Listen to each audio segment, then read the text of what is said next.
James Gunn's Superman came out this week, and there is no way to argue it's taken the world by storm. I enjoy comic books, and I enjoy comic book movies when they feel like the source material. The MCU has generally done a very good job of that. The DC animated universe never missed. The DCEU often hit, but between Creature Commandos and now the Superman film, it's arguably taking the lighthearted, upbeat feel of classic DC comics from the Silver Age, Bronze Age, and current, even now, and made a film about the Big Blue Boy Scout who is not only vulnerable in ways that he never has been on screen, but powerful in ways that he hasn't been as well. Most importantly, it introduced an engaging supporting cast of characters, simultaneously recognizable to comic fans and also immediately endearing to people who are not familiar with them, as weird as they already are. It is unapologetically hopeful, bright, silly, and fun. It is also deeply unapologetically political. Yeah, we're going to get into that as well. I'm Dan Umpton, and this is the Doomcast.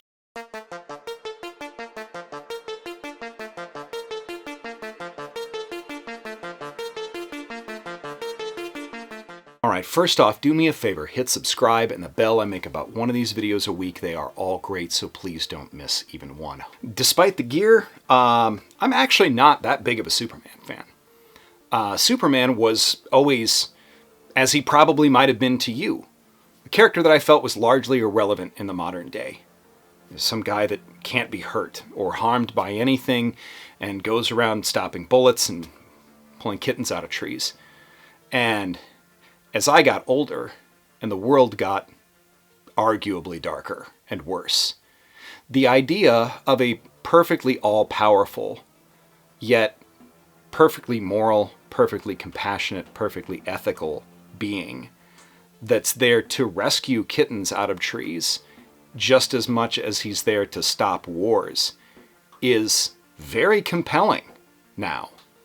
So, I'm not gonna spoil anything that's non-public here, so don't worry if you haven't seen the movie. You can still watch this, but there will be a point later in this that I will get into spoilers, but I will warn you, so you can watch this up until I tell you, hey, stop, then watch the movie. First of all, Superman deserves its 90-ish% from Rotten Tomatoes. In fact, it's already set a record as the highest audience rating for the movie, despite, and maybe perhaps because of, the online outrage monkeys. Clark is portrayed as a vulnerable, whole person. He's still a stalwart of truth and justice, a bit of a wholesome dork who likes a full glass of milk. But he's also not immune to anger. He's not immune to sadness or even rage.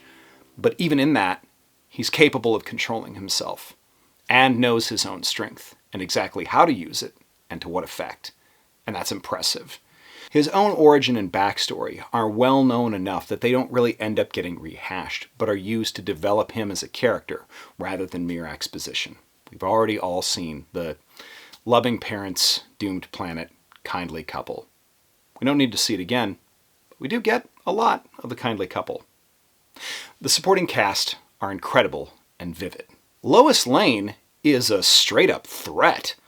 She's not a bumbling doofus or a damsel in distress. She's also not a sex object. She is a relentless, clever, hard-hitting journalist who is incredibly likable throughout the entire movie. Rachel Brosnahan really is a primary supporting character in the movie rather than a pretty window dressing or a sex object. In fact, she's surprisingly not sexualized at all, even despite the fact that she's outwardly Clark's girlfriend throughout the movie. From dress to dialogue to body language, she's her own whole character. Same way with Skylar Gizzando's Jimmy Olsen. He's a perfect, goofy, spot-on comic book Jimmy. They could not have cast a better actor for that role. He's also just a little obnoxious, but the right amount to which he should be. He's also an inexplicable, if reluctant, Lothario. You'll see. But Guy Gardner on screen, perfect. He uses Guy's constructs in the way that Guy Gardner does. Oven mitts, boxing gloves, drills, middle fingers. He's testy. He's also obnoxious. He's overconfident, thoroughly arrogant, but he's smart. He's capable, genuine, wears his heart on his sleeve, and is a good leader. He's pitch perfect JLI Guy Gardner, and if you want to make something of it, he's absolutely ready to. They are teeing that up. They're gonna do a Justice League International, and I'm stoked.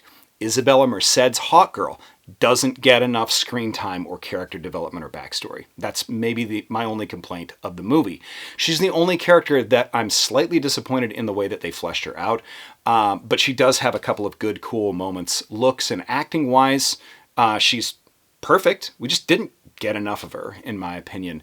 But for real, if you told me 10 years ago that Eddie Gathegi would be a standout breakout character opposite a dog and a cloud of gas in a Superman film, I'd have asked you to pass that Dutch baby. Shake, shake, shake your stuff, ladies. Mr. Terrific is also, sorry for the Missy Elliott, sorry, Mr. Terrific is perfect. From the Michael Holt Fair Play jacket, to the T-spheres, to the deft hand-to-hand combat supplemented by tech. He's not Batman in this film. He's better. Terrific, even.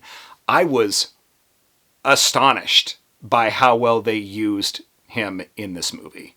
Metamorpho isn't precisely the Rex Mason of comics quite yet, but a reluctant hero who is motivated to take action after witnessing an act of depraved cruelty. He's motivated by compassion and guilt to be better than he was or could be. But he's already in perfect command of his elemental powers, and the insane capability of them is on full comic accurate display. I am a huge Metamorpho fan. In comics, I own every single appearance of him on page, and this is a delight. He is the silliest, funnest example of why I love DC Comics, and he's done perfectly, except for the dang trunks. We could do without those, but I get it. But Anthony Kerrigan, pitch perfect. Unbelievable work. Krypto. Honestly, I loved the idea of including Krypto because it plays to the major strength of Superman, which is compassion. But I was also surprised by how much I was worried about a CGI dog the entire movie. How much emotional attachment I had to Krypto as a character. He was a driver of the stakes for a substantial portion of the movie.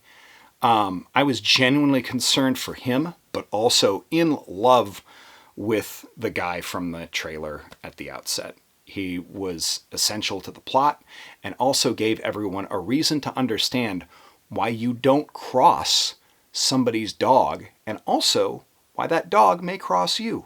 This movie has that dog in it. To that end, the engineer, I hated her, which is to say that I loved what she did on screen as a villain.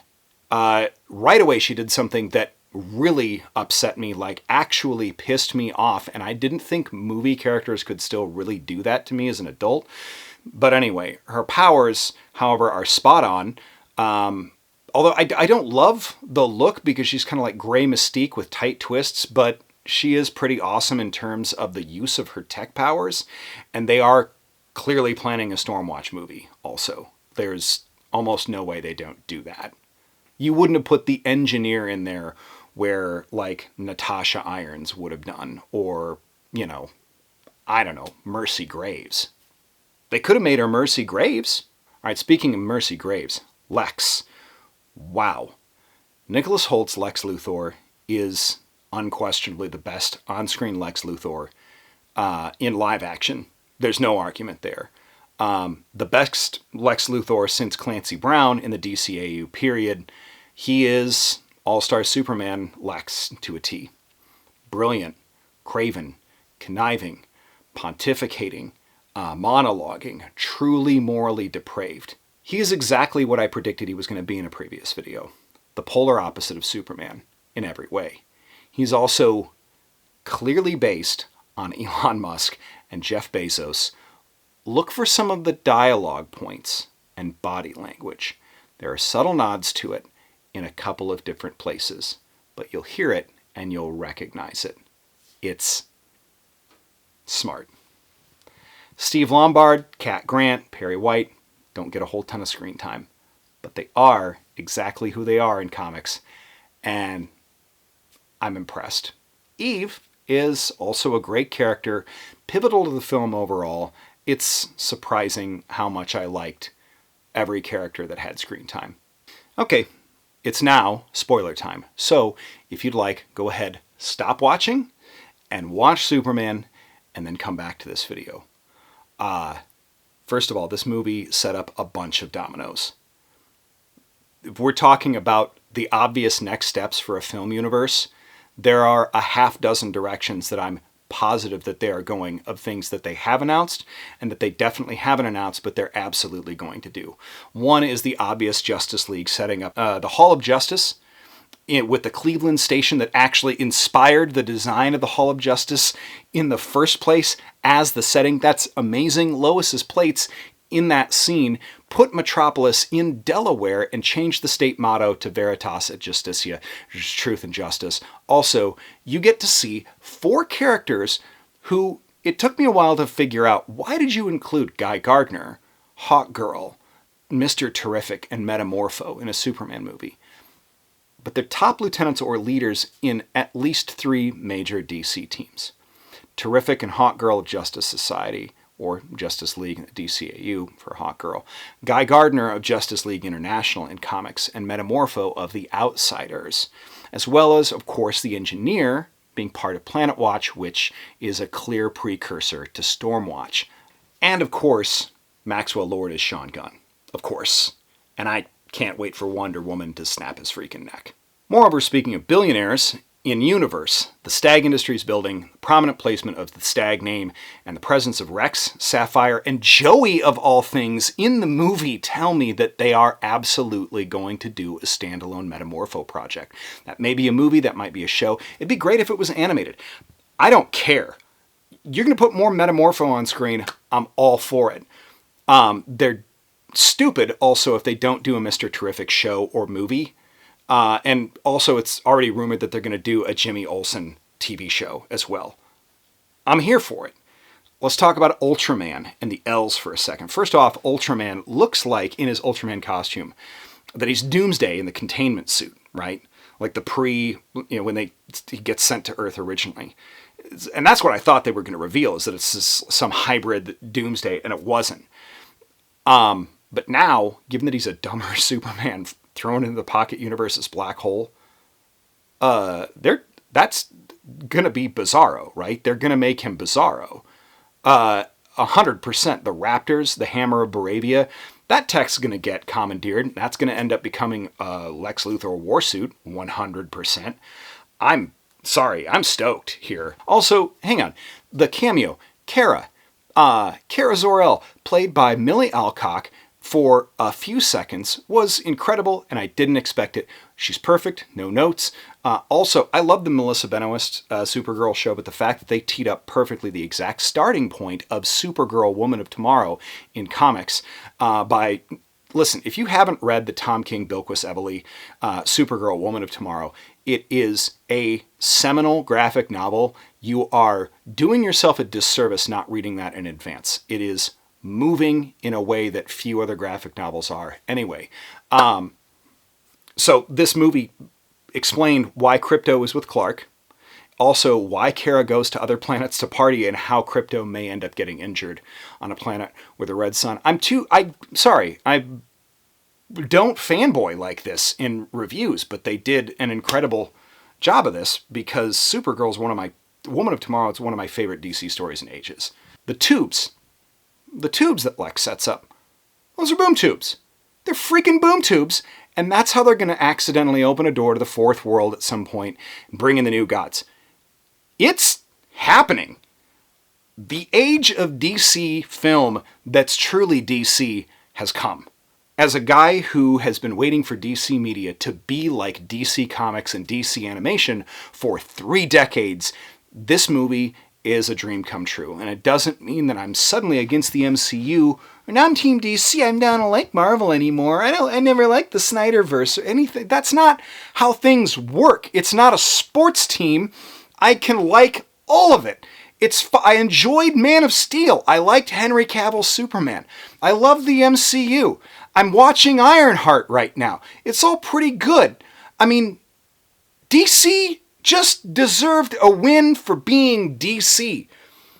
They put Metamorpho and Guy Gardner and Mr. Terrific in a movie and it worked. I can't believe that this exists. I'm sorry. They took a big swing with the biggest weirdos in DC, just like Gunn did with Guardians of the Galaxy, and it frickin' worked. And I'm stoked because it just means that they can keep doing weirder shit. Are we going to get a Vic Sage Question movie or TV show that has Renee Montoya in it? We're already getting an animated adaptation of Mr. Miracle by Tom King. What else can they do? Are they going to do? They're definitely going to do Kingdom Come with Mark Waid and Alex Ross. They already have the logo. There's no reason for them not to do that. That's probably their Endgame movie like 5 or 6 years from now. I'm sorry. I'm stoked about this. I really am. I really hope that we get some of the weirder shit, though. I hope we get, like, the Spectre and Dr. Fate. I hope we get, an Alan Scott Green Lantern at some point. It's fine that we're going to get Hal Jordan. I'm not pleased that there's no announced Kyle Rayner at some point. But, let's go. It's nice to feel hope again. It's great to see that on screen. It's not perfect. I mean, there's some points where you get your classic James Gunn music choice that is just a little bit weird. But hey, I actually don't hate the Mighty Crabjoys. It was kind of fun. The band that sings the Mighty Crabjoys theme at the very end is just Foxy Shazam, according to James Gunn. But when Lois challenges him about being punk rock, and he insists that he is, and she says, "Oh, you just find something to love about it." And he says, maybe that's the real punk rock. No, that's how goths operate. That's goth. Superman is canonically now a goth. All right, one last thing that I'm going to touch on as well. I do think that this movie has an overtly political message that's inserted incredibly subtly. There's 3 things that I noticed. One of them, first, Lex Luthor owns a private prison that the US government has sanctioned. That's off-site and not on American soil. Timely, little bit. Second thing that I noticed is when he's questioning Superman, he holds a gun to the head of a man who is arguably, or inarguably, an Arab, Mali, the guy that gave him falafel. When he says the US government, Lex is specifically holding a bullet and loading it into the Colt. That is unquestionably an overtly political statement, that the US government itself is represented by a bullet. But the third thing that really set off that overtly political message for me was the conversation or interview between Lois and Superman. Specifically, in which both of them went back and forth semantically about the fact that Boravia is notionally their ally, but they know that Boravia is not acting in good faith, invading another country and intending on committing a genocide there, but also that they can't know and shouldn't act decisively, knowing that they're not operating in good faith, but not being able to prove it. The fact that the United States government is giving that country weapons and allowing them to invade another country, but not doing anything about it as well. The fact that the people who are of Jarhanpur are definitely Arab-coded, and that the military that's showing up certainly looks like it's American-funded. I guess I can't think of another real-world situation in which that actually applies, but what I can say is that Superman, being created by 2 Jewish men who escaped and certainly knew about what was happening with the Holocaust, certainly wouldn't have approved of a genocide of any people happening anywhere on the planet by any government. And Superman definitely would have stood against it. Just for those of you who aren't getting it, I think that this is overtly pro-Palestine. It is what it is. Go see the movie. Obviously, if you watch this long, I hope that you already have. It was great. I'm really happy with it, and I'm seeing it again tonight. So thanks everybody for watching. This has been the Doomcast. I will see you next week. Peace, truth, and justice.